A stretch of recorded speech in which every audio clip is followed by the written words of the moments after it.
childhood and, in the process, undermining parents and threatening the very health of democracy. Let me paint you a picture. Today in America, 40% of 2-year-olds have a personal tablet. Children 8 to 18 are averaging 7.5 hours a day on screens outside of school hours. Nearly 90% of American public schools provide children with internet-connected devices for learning. Occupational therapists tell me they have to teach young children how to turn the pages of a book. Preschool teachers report that toddlers don't like getting their hands dirty anymore. I know one teen so addicted to his phone, he seals it in a Ziploc bag and brings it into the shower with him. 26% of 13 to 17-year-olds use ChatGPT to do their schoolwork, which they access on laptops school gives them. My own university students have never received handwritten feedback on their papers. Elementary school children are literally falling out of their chairs in classrooms because they lack the core strength to sit for long periods of time. One child viewed more than 13,000 YouTube videos in less than 3 months at school on his school-issued laptop. This juxtaposition of childhood innocence and technology's overreach can be seen in a final anecdote. In a class of middle schoolers still losing their baby teeth, they imitate sex noises they hear online. But doesn't technology make our lives easier and prepare our children for the future? Unfortunately, no, in spite of the rosy claims made by technology companies. As a result, the wholesale restructuring of childhood around screens is catastrophic for children and families and has led us to 4 crises. First, a mental health crisis. Screen use before 2 years of age is linked to accelerated anxiety by age 13. Today, 1 in 3 teen girls has seriously contemplated suicide. The youth mental health crisis is so dire it has elicited a warning from the Surgeon General. Second, we face a learning crisis. As schools double down on ed tech products, reading and math scores are plummeting. One study found that investing in air conditioning yields a 30% increase in learning outcomes over investing in technology.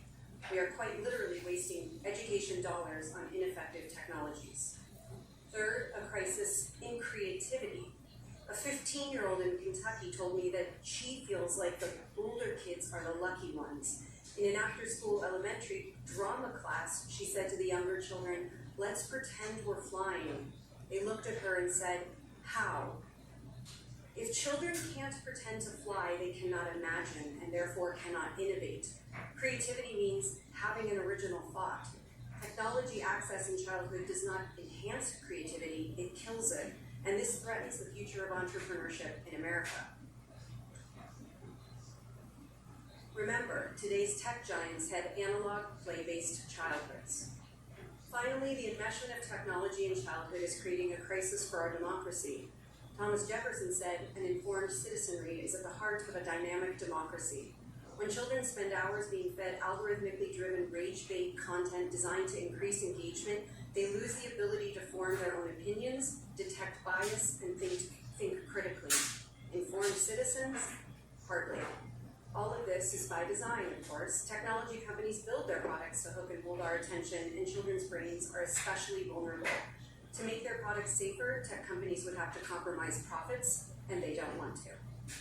As a result, the business model of big tech and ed tech is fundamentally at odds with child development, and its intrusion into family life undermines the choices parents can make. This is not a kid problem. It is an adult problem that is impacting children, but parents especially need help. Parents might delay access to smartphones and social media only for their children to do TikTok videos on a friend's phone.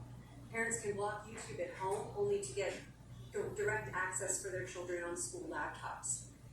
Senators, I invite you to think about your own childhoods, the teachers who inspired you, the awkward social moments, triumphing over a difficult high school essay, making or not making the basketball team. We remember these moments because in the discomfort we learned something. Friction is the learning process. When we seek benefits from the convenience of technology, we forget the benefits of struggle. We've reached a moment that demands we slow down and build things, even when the tech industry insists on the opposite. Legislation like the Kids Off Social Media Act is a start, and I believe we can go farther.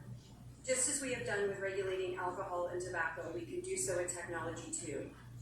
Parents are not naive. We know that our children will use technology for work and life in adulthood. We just want to ensure they have a childhood first. Thank you. Thank you, Dr.